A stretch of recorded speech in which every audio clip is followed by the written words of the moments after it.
vir 'n oomblik stil, dan luister ons net na hierdie lied en jy is welkom om jou oë toe te maak en kom ons ervaar net vir 'n oomblik die teenwoordigheid van die Here.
Jesaja 6 vers 1 tot 3.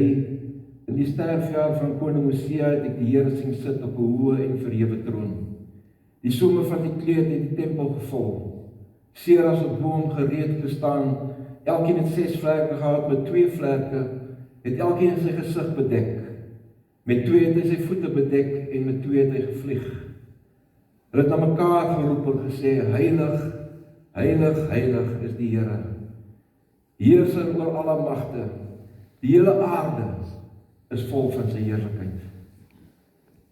Hierdie almagtige God wat die aarde met sy heiligheid vul, is vanmôre hier teenwoordig.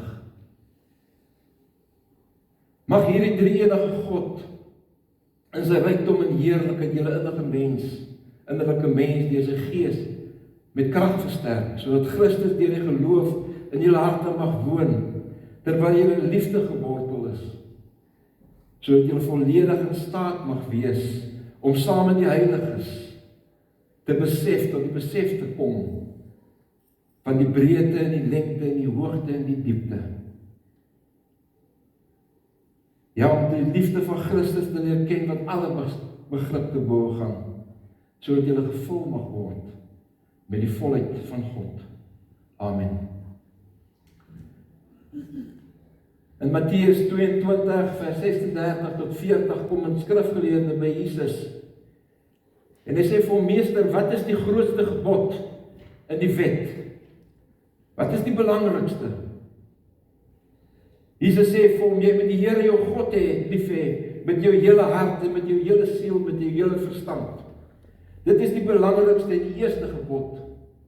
Die tweede wat hiermee gelyk staan, jy moet jou naaste lief hê soos jouself. Op hierdie twee gebooie is die wet en die profete.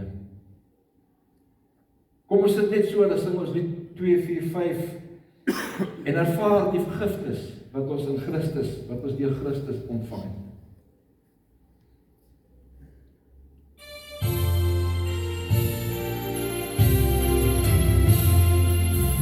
Wat vergifnis Heer ontvang het in dankbaarheid verlossingslied.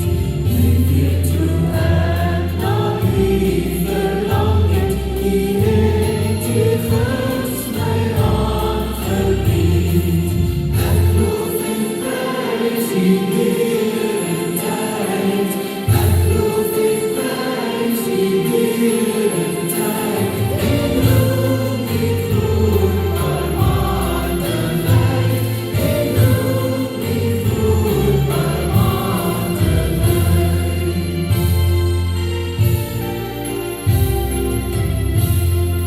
O God, wat ryk is aan ontferming, U hou genade nooit van my, maar om my steeds in U beskerming, my U sal ek vir altyd bly.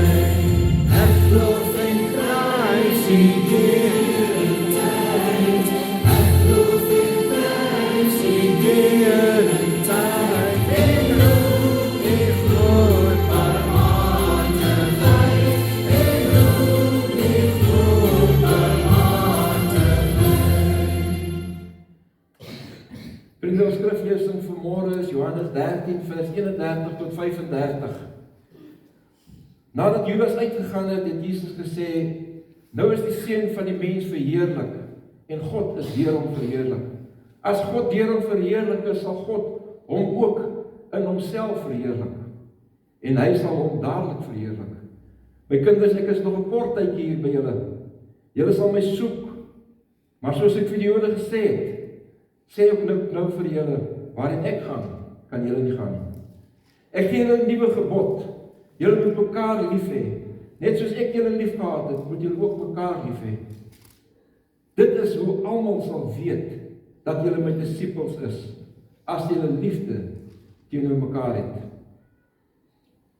Vriende, ek nooi julle vanmôre om vir 'n oomblik net saam met my te kom stil staan by hierdie woorde van Jesus Christus, wat hy aan sy disippels gespreek het, in die tyd net voor hy, 'n paar dae net voordat hy gekruisig is.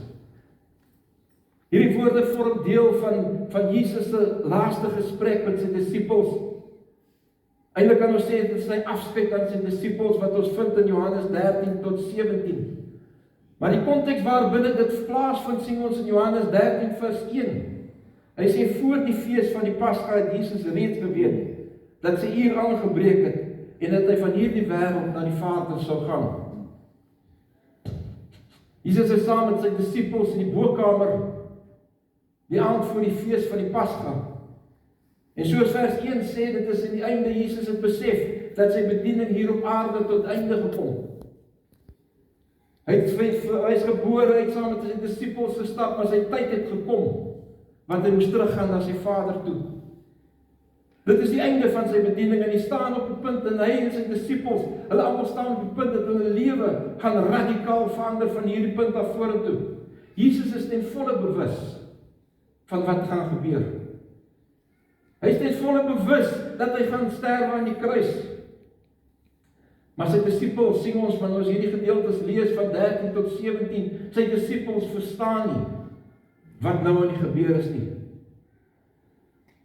Daarom gebruik hy, en ek glo daarom gebruik hy van hierdie geleentheid om 'n laaste keer met hulle te praat, om vir hulle 'n laaste afskeidswoord te gee, met die hoop dat wanneer dit alles gebeur het en hy klaar gekruisig het, dat hulle kon terugkyk en dat dit dan vir hulle werklik sou sin maak, die woorde wat hy praat, wat hy vir hulle gegee het. Vir ons as mens is afskeid nooit maklik nie. Ek meen sommige kere, ons almal het al beleef, baie keer moet ons afskeid neem van mense, van geliefdes wat ons nooit weer sien nie deur die dood. Partykeer neem ons afskeid met hoop dat ons mekaar weer sal sien.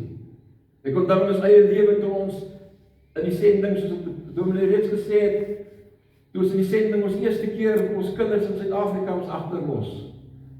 Dis nog soos vandag nog, dit voel soos gister. Maar daar is hoop dat ons hulle weer sou sien en deur die genade van die Here sien ons hulle. Ja, keer wanneer ons afskeid neem, dan is nog steeds, dit is maar nog steeds seer. Ek dink dit is afskeid, om wat ook omstandighede ook al, is afskeid nooit maklik nie. Vir Jesus is egter afskeid nie sonder hoop nie. Vir hom was dit 'n nuwe begin, 'n vervulling van God se belofte aan die mensdom. En ek glo iets van hierdie hoop wou hy in deur sy woorde aan sy disippels oordra. In die gedeelte net voor ons geleesde gedeelte sien ons dat Jesus is met 'n gesprek met Judas en hy het sopas vir Judas ontmasker as die een wat hom gaan verraai. En daarom is begin die gesprek met Jesus en sy disippels in vers 31 nadat Judas klaar die vertrek verlaat het. Vandag vier ons die 5de Sondag van Pasen, ons het reeds Jesus se sterwe herdenk. Die tyd is Paasnaweek en ons op hierdie stadium van die kerkkalender kyk ons vorentoe na Pinkstertyd. En ons kan miskien wonder, hoekom staan ons vanmôre stil by woorde wat Jesus gespreek het voordat hy gesterf het? Dit is juist op hierdie stadium wanneer ons terugkyk na die kruis toe, wanneer hierdie woorde vir ons soveel sin maak. En ek glo wanneer die disippels en later sien ons dit ook in die Bybel, wanneer hulle terugkyk na die kruis toe, verstaan hulle wat Jesus bedoel het, toe hy gesê het dat hy verheerlik word, en toe hy die nuwe gebod aan hulle voorgelees gegee het. Toe Judas in die vertrek het gaan, het daar sekere goeders, sekere gebeure begin, in plek val. Ek meen, vir die rede hoekom hy gegaan het, was om Jesus te gaan verraai. Hy het met geen ander rede uitgegaan nie, en Jesus het dit geweet, dat die oomblik toe Judas uitgaan, toe begin hierdie aksies, toe begin hierdie dade, begin het in plek val. Hy het Jesus gaan verraai, Jesus sou gearresteer word, hy sou gekruisig word. Maar wanneer Jesus in vers 31 met sy disippels begin praat, dan praat hy nie van sy kruisiging nie. Hy verwys glad nie na sy verkruisiging toe nie. Inteendeel, hy sê vir die disippels nou, dat hy nou verheerlik is en dat sy Vader deur hom verheerlik word. Reeds in hoofstuk 12 vers 23 het hy hulle daarop gewys. Die uur het gekom dat die Seun van die mens verheerlik word. En dit is nou die uur, hy sê vir sy disippels, hierdie uur het nou aangebreek. Hierdie verheerliking waarna Jesus verwys, was sy kruisdood. Ek dink vir ons, wanneer ons kyk na die kruisdood, dan is dit 'n proses. As 'n mens daarop gaan oplees en kyk hoe dit gebeur en wat is die proses, hoe die mense daardie tyd gekruisig is en wat gebeur het, dan sien ons, dit was 'n verskriklike proses.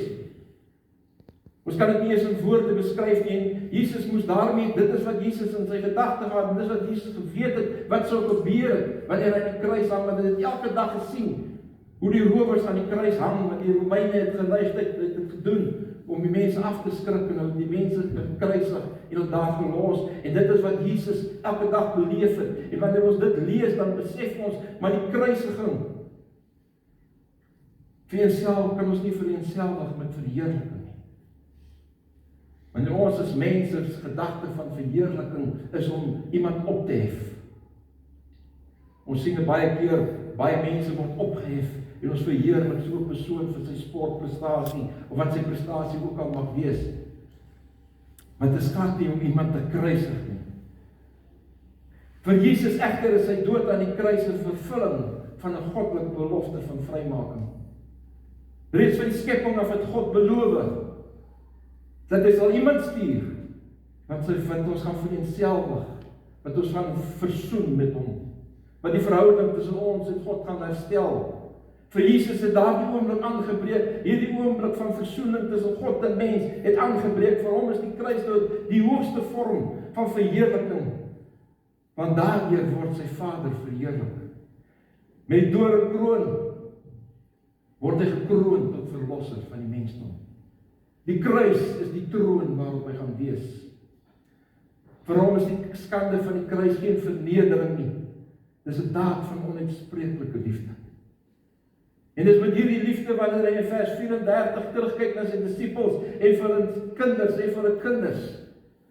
Die Engelse vertaling sê little children. Dis met hierdie liefde van deernis wat hy na hulle kyk.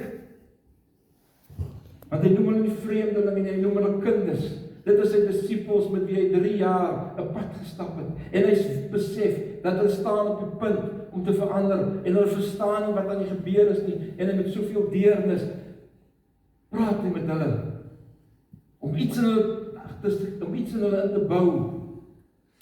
Wat ek glo as hy net al gesê het, hulle later sal onthou en dit vir hulle waardig sal hê en sin sal maak. Dit doen hy in vers 34 wat hy vir hulle sê, ek gee vir julle 'n nuwe gebod. Julle moet mekaar lief hê net soos ek julle liefgehad het. Moet julle ook mekaar lief hê. Ons kan onmiddellik vir mekaar sê, want dit is nie 'n nuwe gebod nie. Ons ken dit, ons het dit vanoggend gelees. Julle moet julle naaste lief hê soos julleself. Reeds in Levitikus 19 vers 34 het God vir die volk gesê, julle moet die vreemdeling wat intussen julle is, met julle lief hê sodat julle self lief hê. So hierdie gebod kom reeds uit die Ou Testament uit. En ons kan maklik die fout maak om Jesus se woorde wat hy in vers 34 praat te vergelyk met dit, met die woorde van naaste liefde. Maar wanneer ons kyk, spesifiek kyk en ons fokus na die omstandighede waarin Jesus hierdie woorde geuiter het, dan sien ons dit is in die bokamer waar net hy en sy disippels is. So hy praat met sy disippels. Hy praat met sy kinders. Hy praat met hulle met wie hy 3 jaar op pad gestap het. Hy sê vir hulle, julle. Hy praat nie met die wêreld nie, hy praat met hulle. Hy sê vir julle, moet mekaar so lief hê, soos wat ek julle liefgehad het. En dit is juis hoekom hierdie gebod staan as 'n nuwe gebod. In die verlede het Jesus sê, moet jou naaste lief hê soos jouself. Nou sê hy, julle moet mekaar lief hê, soos wat ek julle liefgehad het. Daarmee sê ek ook nie die vorige gebod, hierdie gebod van naaste liefde, wat reeds in die Ou Testament kom, dat dit tot niet gaan nie. Hierdie gebod wat Jesus voorgee van broederlike liefde, is 'n uitbreiding op 'n naaste liefde. Maar dit is belangrik ook vanmôre dat ons moet kyk, hoe lyk hierdie liefde waarvan Jesus praat in die nuwe gebod? Hoe lyk dit? Want dit is waar dit van waarde is vir ons. Dit is wat ons vanmôre moet begin kyk en begin sien. Maar hoe lyk hierdie liefde waarvan Jesus praat? In vers 15, Johannes 13 vers 15, het Jesus van die begin af net, toe hy by mekaar kom, Jesus sy disippels se voete gewas. En in vers 15 toe sê hy vir hulle, hierdie voorbeeld wat ek nou aan julle stel, dit is hoe julle teenoor mekaar moet optree. En ek glo daai stadium toe Jesus sê, maar julle moet mekaar lief hê soos ek julle liefgehad het, het die disippels gedink, dit is wat ons bedoel, ons mekaar se voete was. Want in daardie tyd om iemand se voete te was 'n daad van absolute nederige diensbaarheid. So Jesus het aan die einde van sy tyd op aarde het hy afgesluit deur weer eens sy diensbaarheid aan sy disippels te wys. En die disippels kon gedink het, dit is wat ons moet doen.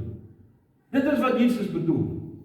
Ons moet mekaar se voete was en dit is, hulle was reg ook daarmee, om dan dink ek Saulus so gedink het. Maar in hoofstuk 15 vers 13 word dit vir ons duidelik wat Jesus bedoel met hierdie liefde. Toe hy vir hulle sê, groter liefde as dit, het niemand nie, dat iemand sy lewe aflê vir sy vriende. Groter liefde as dit, het niemand. Dat iemand sy lewe aflê vir sy vriende. Die liefde waarvan Jesus verwys, is totaal anderste, wat ek glo die disippels verwag het. Maar dit is sy verwagting van sy disippels. Dit is hierdie liefde, is nie 'n menslike liefde of 'n gevoel vir mekaar nie. Die liefde wat Jesus aan die kruis gedemonstreer het, was 'n selfopofferende liefde wat sy lewe gekos het. Die liefde waarvan Jesus hier praat, is nie 'n liefde wat ons tussen mekaar het nie. Dis 'n liefde wat 'n prys kos. Dit het hom sy lewe gekos. Dit is 'n liefde wat onvoorwaardelik vergewe. Toe Jesus aan die kruis gehang het, dis baie bekende woord, ons ken dit almal. Sê Lukas 23 vers 34 het hy uitgeroep: Vader, vergewe hulle, want hulle weet nie wat hulle doen nie. Hier hang Jesus hang aan die kruis. Hier staan almal wat hom veroordeel het. Die fariseërs, die skrifgeleerdes, die soldate. Wanneer ons na die kruis kyk, dan besef ons, dit was 'n onregverdige proses gewees. Maar dit moes gebeur het. In menslike terme sou ons dit absoluut veroordeel het. Want dit onskuldig aan die kruis staan, maar hy kyk na hulle met deernis en met liefde en hy sê, Vader, vergewe hulle, want hulle weet nie wat hulle doen nie. En tot nou selfs Judas se voete het hy gewas, met die wete dat Judas gaan hom verraai. Dit is die liefde waarvan Jesus praat. Toe in Johannes 20, in hoofstuk 20 vers 36 weer aan sy disippels verskyn, het hy nie met wraak en 'n wrok in sy hart verskyn teenoor hulle, hy het gesê, vrede vir julle. In ander woorde, met hierdie woorde het hulle reeds vergewe vir die daad van verraad, vir Petrus wat hom verraai het. Al die ander disippels het weggehardloop het, toe hy gevange geneem was en gekruisig is. Om so lief te hê, is 'n keuse. Vriende, dis 'n keuse wat jy maak. Dis 'n keuse wat Christus moet maak. En hy het gekies om ons so lief te hê. Hy roep ons om mekaar ook so lief te hê. Wanneer ons mekaar so lief het, soos wat Jesus ons lief het, dan sê hy in hoofstuk 13 vers 35, sal almal, en dit sluit die mense buite die kerk in, almal sal weet, dat ons volgelinge van Jesus Christus is. Wanneer ons hierdie liefde van Jesus onder mekaar openbaar, mekaar so lief het, soos wat Christus ons lief het, sê hy, die wêreld sal weet, dat julle my volgelinge is. Dit is nie die kerk gebou, en dit wat ons binne die kerk, of buite die kerk doen, of ons vroom woord, of ons vroom lewe, wat mense gaan laat sien, dat ons dis volgelinge van Jesus Christus is nie. Johannes definieer hierdie optrede teenoor mekaar as 'n bereidheid, dat ons lewens vir mekaar aflê. En daarom wanneer Johannes terugkyk na die kruis toe, lank na die kruis gebeure, kyk Johannes terug na die kruis toe, 1 Johannes 3 vers 17 tot 18. Skryf Johannes hoe hierdie opofferende liefde uitgeleef moet word. In die wêreld en in die kerk, sê Johannes daarso, hoe bly die liefde van God in iemand, wat genoeg aardse besittings het en sy broer sien geblik bly, maar sy hart nogtans vir hom toesluit. Kinders, ons moenie net met woorde, met die tong lief hê nie, maar met daad en waarheid. Hier is harde woorde, hier is moeilike woorde. Want hier beskryf Johannes, hoe lyk hierdie liefde? Hoe moet hierdie liefde uitgeleef word, prakties, elke dag, daar waar ons beweeg. Hy sê, ons kan nie maar net sê, ons mekaar lief nie. Hy kan nie maar sê, ons deur ons woorde, deur ons vroom lewe, om elke dag kerk toe te kom, sê, dit is ons liefde nie. Ja, dit wys alles daarop, maar hierdie liefde van ons moet prakties uitgeleef word onder mekaar. En weer eens hier praat Johannes ook met kinders. Hy sê kinders, so hy praat nie van die wêreld nie, dit begin hier by ons. Hier is moeilike woorde, ek vind self in my eie lewe is dit soms makliker om geduld en liefde en hulp te gee aan ongelowiges wat my pad kruis. Daar waar ons elke dag is, kom ons daagliks met ongelowige volk by mekaar.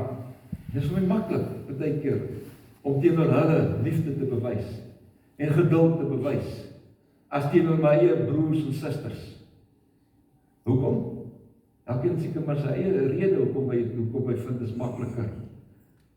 Vir my voel dit vir my, ek kyk in hulle swakhede vas. Hulle moet mos van beter weet. Hulle is mos ook in die kerk. Hulle lees mos dieselfde Bybel as ek. Hulle lees mos hoe om geloof te hê wanneer jy siek is om die Here te vertrou. Hulle weet mos as jy swaar kry moet jy die Here vertrou, want die Bybel staan geskryf in die Bybel en hulle lees ook hierdie Bybel. En dan is dit vir my moeilik baie keer om geduld, hulle met liefde en geduld te behandel en hulle behoeftes raak te sien. En ek dink, dit is maar iets waarmee ons almal sukkel. Soos môre eerlik is met mekaar, dan is dit maar iets waarmee ons almal sukkel. Dit is baie keer makliker om die vreemdeling lief te hê as my broer wat langs my in die kerk sit. Om hierdie rede glo ek is Jesus se woorde 'n ernstige wekroep vir ons. As ons werklik 'n verskil wil maak in ons gemeenskap, die dorp, die wêreld, begin dit teenoor mekaar, hoe ons teenoor mekaar as broers en susters optree. Dis wat Jesus sê. As jy wil hê die wêreld moet weet, julle is my disippels, dit is hoe julle moet optree. Dis waarby dit begin. Ek glo die wêreld kyk na ons, kyk na die kerk, en sien nie altyd. En hulle ken ons nie altyd as volgelinge, as disippels van Jesus Christus nie. Wanneer ons kyk in die media, wanneer ons kyk op sosiale media, hoe die kerk vergrys word, hoe Christene sleg gesê word, dan is dit duidelik dat in baie gevalle sien die wêreld dit nie. Kan die wêreld nie vir Christus sien nie, en hulle herken ons nie as sy disippels nie. En daarmee sê ek ook nie, dat dit waarmee ons as kerk, binne en buite die kerk besig is, soos byvoorbeeld barmhartigheidsdiens, evangelisasie, sending, dat dit geen waarde nie. Nie, inteendeel. Dit is waarmee die kerk moet besig wees. Dit is ons roeping om met God se sending in die wêreld besig te wees. Dit wat ons doen, is ons besig wees om God uit te dra na die wêreld toe. Dit is God se sending. Is om sy liefde aan die wêreld bekend te stel.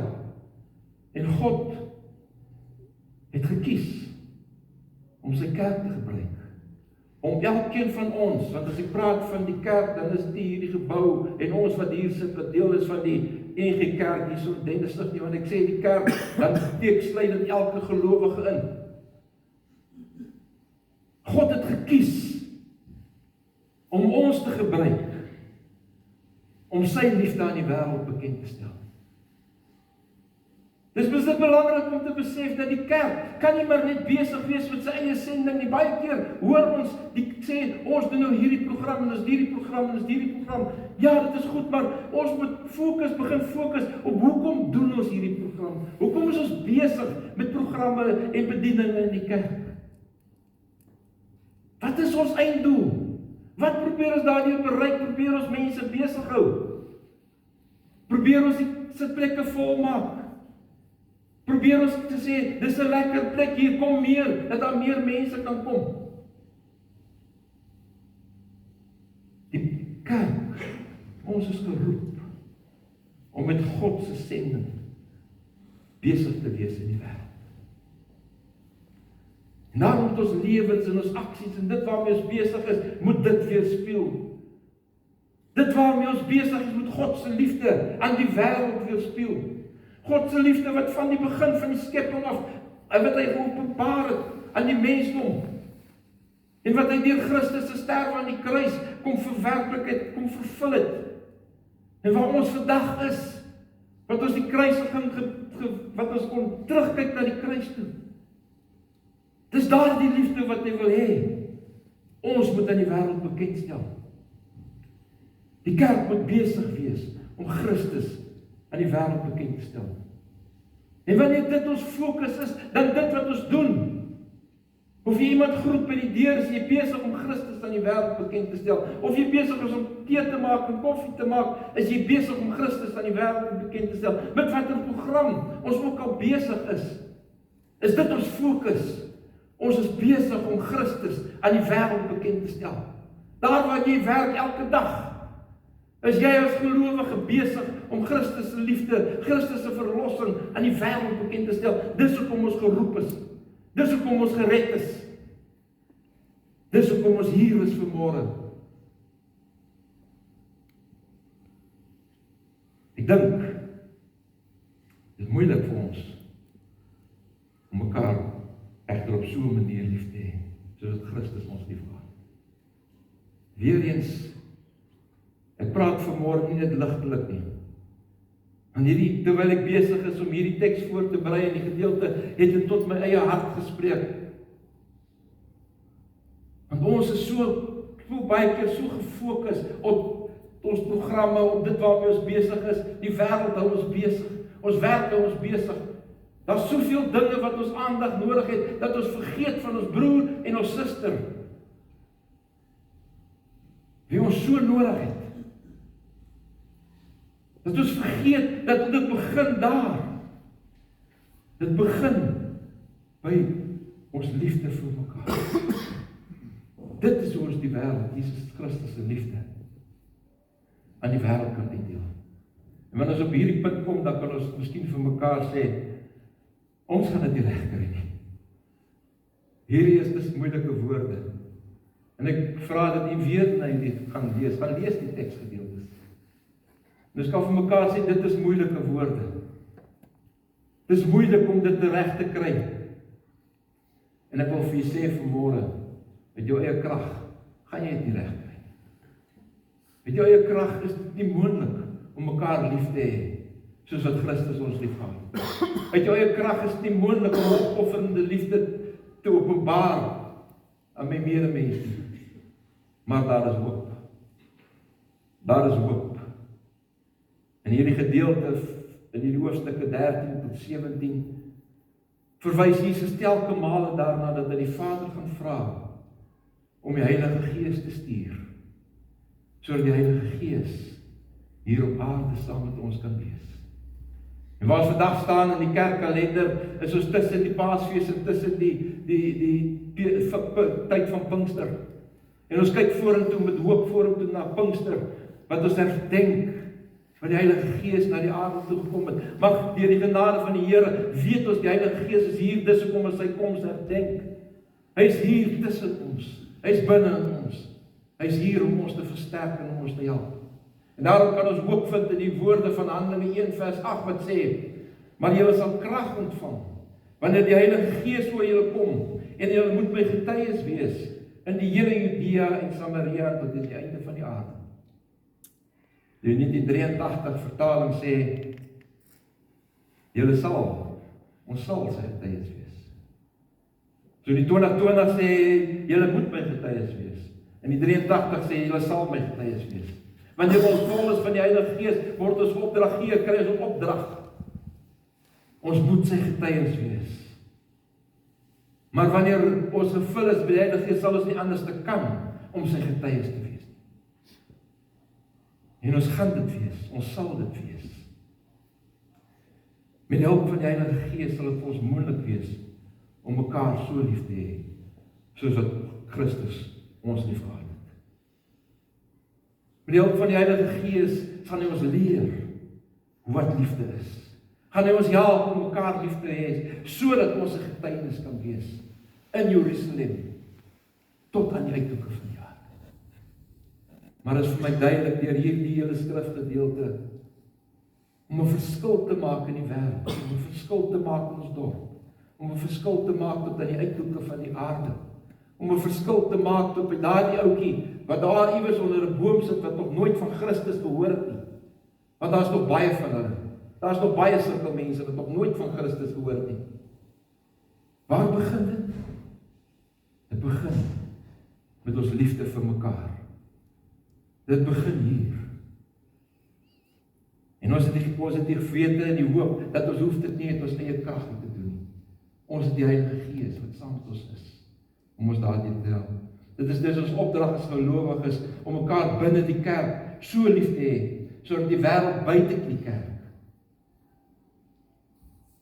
weet wat ware liefde is.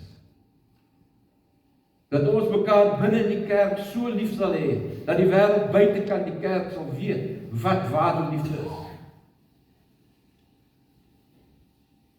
Deur ons liefde aan mekaar word Christus verheerlik en erken as die enige ware verlosser van hierdie wêreld. Kom ons sluit ons oë. Vader, baie dankie vir hierdie geleentheid dat ons vanmôre net kon stil staan by u woord en net weer eens kon besef wat u bedoel het toe u gesê het dat u gee vir ons 'n nuwe gebod. Dat ons mekaar moet lief hê soos u ons liefgehad het. Here, wanneer ons deur dit kyk en besef dat ons kom tekort, dan het ons die hoop dat u die Gees, die Heilige Gees gestuur het om vir ons by te staan, om vir ons te versterk, om ons krag te gee, sodat ons dit wel kan doen, sodat ons wel Christus kan uitleef, sodat die wêreld kan weet dat u die verlosser is.